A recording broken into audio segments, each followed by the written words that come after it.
चार लाइनूं चवंदमि सिंधी में, जेको तूं घर में ॻाल्हाए हिंदी में, अच राजा तूं बि सिंधी ॻाल्हाए, ईंदी न अथई त मां तो सिखाए।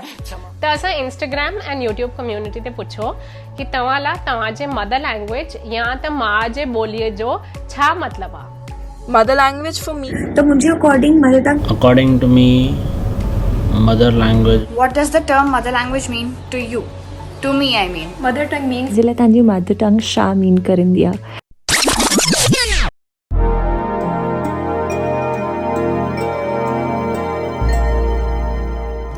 हाय माण्हू, welcome to the Sindhi film festival. तव्हांखे इंटरनेशनल मदर लैंग्वेज डे जो खोड़ वाधायूं ऐं जिन खे इन ॾींहं जे बारे में न ख़बर आहे उन्हनि खे बि वाधायूं। मां आहियां भावना राजपाल ऐं थोरा ॾींहं अॻु असां जॾहिं हिन वीडियो जे बारे में सोचूं पिया त असां डिसाइड कयो कि असां कम्युनिटी खे इन्वॉल्व कयूं। असां तव्हां सभिनीनि खां पुछूं कि तव्हांजा छा राय आहिनि मदर लैंग्वेज टर्म जे बारे में। इन करे असां 2 क्वेश्चन्स ठाहे करे इंस्टाग्राम ते ऐं यूट्यूब कम्युनिटी ते पोस्ट कया ऐं असां तव्हांखे रिक्वेस्ट कयो कि तव्हां पंहिंजा जवाब वीडियो जे रूप में असांखे मोकिलिजो। International mother language day United Nations announce कयो। हाणे माउ जे ॿोलीअ खे एॾो इंपॉर्टेंस छो, इहो वीडियो असां छो था ठाहियूं, सभिनीनि सवालनि जा जवाब आहिनि। असां सभिनी खे ख़बर आहे कि अंग्रेज़ी ॿोलीअ जी, इंग्लिश लैंग्वेज जी केॾी अहमियत आहे, उनजो केॾो यूज़ आहे असांजे लाइफ में। इंग्लिश लैंग्वेज खे एॾो इंपॉर्टेंस ॾियण जे करे असांजे माउ जे ॿोलीअ जी इंपॉर्टेंस असांजे लाइफ मां घटिजंदी थी वञे। अगरि अॼु जे ज़माने में असांखे दुनिया सां क़दम मिलाए हलणो आहे त इंग्लिश अचणु ॾाढी इंपॉर्टेंट आहे ऐं इंग्लिश ओतिरी इंपॉर्टेंट थी वई आहे जेतिरो साह खणणु इंपॉर्टेंट थी वियो आहे। पर हिन कॉम्पिटिशन वारे ज़माने में असां पंहिंजे माउ जे ॿोलीअ खे ज़िंदा रखण जी पूरी कोशिश करे रहिया आहियूं ऐं हिन कोशिश में जेके असां सवाल पुछा त किन सदोरन असांखे ये आंसर्स मोकिलिया। My name is Bhavika Dhingra. Hello everybody, मुंहिंजो नालो एकता आहूजा दीनल दुलानी। मुंहिंजो नालो दीपिका लाल सिंघानी आहे।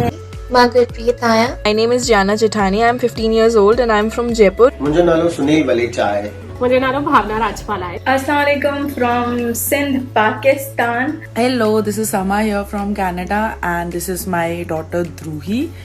मां मुस्कान वलेचा आहियां। जेके 2 क्वेश्चन्स मां पुछा हुया उहे इहे आहिनि। फर्स्ट, तव्हां लाइ मदर लैंग्वेज इन फ्रेज जो, इन अखर जो छा मतिलबु आहे, छा मीनिंग थो रखे इहो टर्म तव्हां लाइ। सिंधी ॿोली असांजे लाइ जीअं कंहिंखे ज़िंदा रहण लाइ पाणी जी ज़रूरत आहे, ख़ुराक जी ज़रूरत आहे ऐं असां 5 एलिमेंट्स सां गॾु जेको आहे पंहिंजी ज़िंदगी गुज़ारंदा आहियूं, ईअं सिंधी ॿोली असांजे लाइ ज़रूरी आहे, असांजी जीअण जे लाइ ज़रूरी आहे। Mother tongue means an identity to me. मुंहिंजे लाइ मदर टंग मुंहिंजी सुञाणप आहे। तो मुंहिंजे अकॉर्डिंग मदर टंग हिकु अहिड़ी लैंग्वेज आहे जेको असां नंढे हूंदे खां ॻाल्हाईंदा आहियूं, जेकी असांजी पंहिंजी भाषा आहे, जंहिंखे असां चई सघंदा आहियूं कि हा हे असांजी लैंग्वेज आहे, जिन सां असां पंहिंजे पेरेंट्स सां, पंहिंजे फैमिली मेंबर्स सां, पंहिंजे रिलेटिव्स सां सभिनि खां वधीक कंफर्टेबल हूंदा आहियूं। उहो असांजी मदर टंग हूंदी आहे। I think it is the term that defines अस। असांजो हिकिड़ो सेपरेट एग्ज़िस्टेंस क्रिएट कंदो आहे हिन दुनिया में। इहो सवाल पुछण की न मदर टंग तव्हांजे लाइ छा आहे, मुंहिंजे ख़्याल सां इहो ईअं ई आहे पुछण की न तव्हांजी माउ तव्हांजे लाइ छा आहे। जीअं मां सिंधी आहियां त मुंहिंजे लाइ इहो क्वेश्चन इहो ई आहे की न तव्हांजे लाइ सिंधी छा अहमियत रखंदी आहे। ऐं जीअं मां हींअर बॉम्बे में वेठो रहां त मां हिते थोरी घणी मराठी सिखण जी कोशिशि कयां वेठो, जो त मूंखे लैंग्वेज सिखणु सुठी लॻंदी आहे। तॾहिं बि मराठी मुंहिंजे लाइ उअं आहे जीअं मुंहिंजी काई आंटी आहे, काई चाची या मामी आहे। पर ॾींहं जे आख़िर में जेको ॿारु आहे उहो पंहिंजी माउ खे सभिनी खां वधीक चाहींदो आहे। त ईअं ई भाषाऊं त हूंदियूं ॾाढियूं, पर मुंहिंजी जेका सिंधी भाषा आहे उन खां मिठड़ी काई ॿोली कोन हूंदी। My mother tongue is the source of my identity and the source of my history. असांजी ॿोली असांखे पंहिंजे जड़नि सां जोड़े रखंदी आहे। जंहिं ॾींहुं इहा ॿोली वई हुन ॾींहुं असांजा जड़ हली विया। सिंधी ॿोली मुंहिंजी मातृभाषा आहे ऐं मूंखे पंहिंजी ॿोली सां जाम प्यार आहे। मुंहिंजी ॿोली जाम मिठी ऐं शाहूकार आहे। मां पंहिंजे माइटनि सां ऐं परिवार वारनि सां बि सिंधीअ में ई ॻाल्हाईंदी आहियां ऐं मूंखे पंहिंजी ॿोली सिंधीअ ते फ़ख़ुरु आहे। Mother language for me has a very deep meaning as it's something that builds and shapes up your personality over time. I have personally grown in a Hindi-English household. Sindhi is spoken pretty less in my house, but right now I have started learning. असांखे विरासत में मिली आहे असांजी सिंधी भाषा। I think mother language is something which is as core to us as our existence is. At least to me it is. And it is something which I hold very close to my identity. Something which I'm also proud of, that I have a rich heritage and culture. माना असां जेतिरी वधीक सिंधी असांजे ॾाॾनि खां पढ़नि खां ॿुधी आहे त जेतिरा बि किस्सा कहानियूं असांजा परॾाॾा ॿुधाईंदा हुया ऐं उहे जेॾी महिल असां यादि कंदा आहियूं ऐं जेको असांखे इंस्पिरेशन मिलंदो उन्हनि जी कहानियुनि मां उन्हनि जे किस्सनि मां that is what Sindhi language means to me. Jemal, your question आयो साम्हूं, the first thing that popped my head was मुंहिंजे बचपन जूं मेमोरीज़ जंहिंमहिल असां नंढपण में टेरिस ते वेंदा हुआसीं पंहिंजे ॾाॾे सां, उहे पंहिंजे सिंध जूं ॻाल्हियूं असांखे ॿुधाईंदा हुआ. असांजे नाना खां असां सिंधी गीत ॿुधिया जेके उहो पाणे कंपोज़ करंदा हुआ, ॻाईंदा हुआ. So the term mother language for me is to define the shape of our thoughts and emotions and also to make ourselves safe in this environment.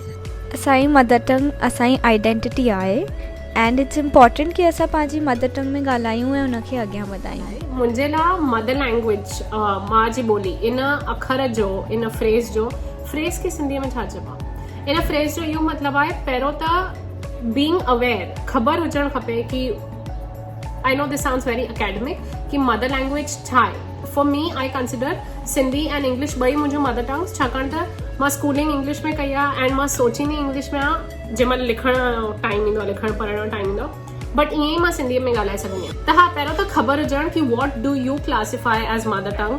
I know मुंहिंजे मम्मी या मुंहिंजे पप्पा जी मदर टंग इंग्लिश न आहे, but मुंहिंजे लाइ I consider English also my mother tongue along with Sindhi.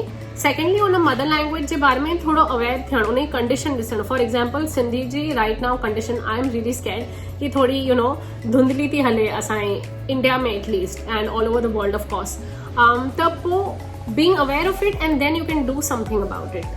हिकु दफ़ो अगरि ख़बर पवंदी कि हा इन ॻाल्हि में कुझु त प्रॉब्लम आहे, कुझु त तकलीफ़ हली रही आहे. जीअं मुंहिंजे फैमिली में एॾा माण्हू ख़ाली हिंदी ॻाल्हाईंदा आहिनि एंड मां अॼु जे ॿारनि खे ॾिसां थी उन्हनि जा माउ पीउ ख़ाली उन्हनि सां हिंदी था ॻाल्हाइनि, त जॾहिं उहे ॿार पेरेंट्स थींदा त इमेजिन कयो हो पंहिंजे ॿारनि सां कहिड़ी भाषा में ॻाल्हाईंदा. एंड इहो सोचे करे मूंखे जाम ईअं गूज़ बम्स ईंदा आहिनि. बट आई रियली होप कि सिंधी हयात रहे असांजी ॿोली. मदर लैंग्वेज उसको ही बोलते हैं जो आपको बचपन से सिखाई जाती है and it's like your mother tongue basically. If you are born Sindhi you are bound to speak in Sindhi. I guess you have to speak in Sindhi language since it's your mother tongue and it's no harm in that. To talk something in Sindhi, well, see, that is the difficult point in today's situation. अगर आप सिंधी में बात करते हो, they are like you Sindhi में तो गाला है, like he's talking in Sindhi, it's like something bad, but it's nothing as such. Sindhi is our mother tongue, mother language, and we should be feeling proud about it, that yes, we are Sindhi and we have achieved so much. मुंहिंजी मातृभाषा मुंहिंजे लाइ दुनिया जो सभिनी खां सुंदर खज़ानो आहे जेको मूंखे ॿुधाईंदी आहे कि मां केरु आहियां, छा आहियां ऐं किथे आहियां. So mother tongue for me in a simple language and just one word is my identity. मुंहिंजी मां सां मुंहिंजो पहिरों कनेक्ट सिंधी भाषा. मदर लैंग्वेज मुंहिंजे लाइ ईअं आहे जीअं मिट्टी खे फर्टिलाइज़र ॾींदा आहियूं त इहे फर्टिलाइज़र असांखे इन लाइ ज़रूरी आहे त इन सां असांजी कनेक्टिविटी असांजे कल्चर ऐं वॾनि सां सुठी थी सघे थी. त मदर लैंग्वेज असां लाइ इन लाइ ॾाढो ज़रूरी आहे. मूंखे ख़बर आहे मां सुठी सिंधी न थी चवां, मुंहिंजा प्रोनाउंसिएशन ॾाढा ग़लति आहिनि, but I am looking forward to learn. Hindi मुंहिंजी मातृभाषा आहे. इहा ॿोली मूंखे ॾाढी सुहिणी तमामु घणी वणंदी आहे. मूंखे पंहिंजी सिंधी थियण ते ऐं सिंधी भाषा ते फ़ख्रु आहे. सिंधी भाषा मुंहिंजे लाइ मुंहिंजी माउ वांगुरु. त मुंहिंजो सिंधीअ सां उहो ई रिश्तो आहे जेको रिश्तो मुंहिंजे माउ सां हुयो. पैदा थींदे ई सिंधी गॾाई, पैदा थींदे ई माउ मिली. सॼी दुनिया घुमी अचो, तंहिंखां पोइ बि घर जी रसोई वणंदी आहे. तीअं सॼी दुनिया जी ॿोलियूं ॿुधी वठो, सिखी वठो, पर पंहिंजी ॿोली त पंहिंजी ॿोली आहे. एंड सेकंड मां रिक्वेस्ट कयो सभिनी खे कि हिकु सेंटेंस, कुझु बि सेंटेंस सिंधीअ में ॻाल्हाए करे असांखे वीडियो ठाहे मोकिलियो. One sentence in Sindhi would be कि कोई बि लैंग्वेज जंहिंसां असां सभिनीनि खां वधीक कंफर्टेबल आहियूं उहो मोस्टली असांजी मदर टंग ई हूंदी आहे. One line in Sindhi I would like to say, actually my daughter would like to say, Dhruvi, it's her favorite line. बोल. ठीक है ना बाहर आना. वड़ी चौक. ठीक है ना बाहर आना. ओके हाणे हिकु सेंटेंस चवणी आहे मूंखे सिंधीअ में. आई पर्सनली सिंधी मां निजी तौर ते पर्सनली इहो विश्वास रखंदी आहियां कि हर हिकु शइ it's a choice. U always have a choice in life. त मां इहा चॉइस कई आहे कि मां सिंधी ओतिरी ॻाल्हाईंदमि जेतिरी इंग्लिश ॻाल्हाईंदी आहियां एंड मां कोशिशि कंदमि कि पंहिंजी ॿिन्ही मदर टंग्स खे हयात रखां मुंहिंजे लाइफ में एंड जेतिरो थी सघे सिंधियत लाइ कमु कयां because I really care about my mother टंग. हिकिड़ी शइ जेका मां चवणु चाहींदसि पंहिंजी मदर लैंग्वेज में वुड बी मां जाम ख़ुशनसीब आहियां कि मां सिंधी आहियां. मां कोल्हापुर महाराष्ट्र इंडिया में बुक स्टोर रन कंदो आहियां. मुंहिंजो पंहिंजो पब्लिकेशन ई आहे जिते असां नए ऑथरनि खे अपॉर्चुनिटी ॾींदा आहियूं उन्हनि जी बुक्स पब्लिश करण लाइ. कोल्हापुर शहर जे LGBTIQ जे लाइ मां हिकिड़ो ऑर्गेनाइजेशन स्टार्ट कई आहे अभिमान which works for the human rights of LGBTQ Kolhapur. मां जाम ख़ुशि रही आहियां छाकाणि त मां ऑफिस मां छुटी ते आहियां ऐं मां आराम सां उथां थी खावां थी पीआं थी पंहिंजो कमु थी कयां. सुबुह जो उथी करे उहा रश वारी ट्रेन नथी पकड़णु पए. मूंखे ॾाढी ख़ुशी थी थिए. घर में पंहिंजो मंझंदि जो रोटी खाओ पाण ई पंहिंजे हिसाब सां सुम्हो त ॾाढो मज़ो अची रहियो आहे. वन सेंटेंस सिंधी में चवणो आहे. सो जीए सिंध बारा ऐं बी प्राउड. सिंधी अबाणी ॿोली मिठड़ी असांजी ॿोली. तंहिंखे मां कीअं विसारियां जिंद जान ते तवारियां जंहिंमें ॾिनी मूंखे पींघे में माउलोली सिंधी पाणी ॿोली.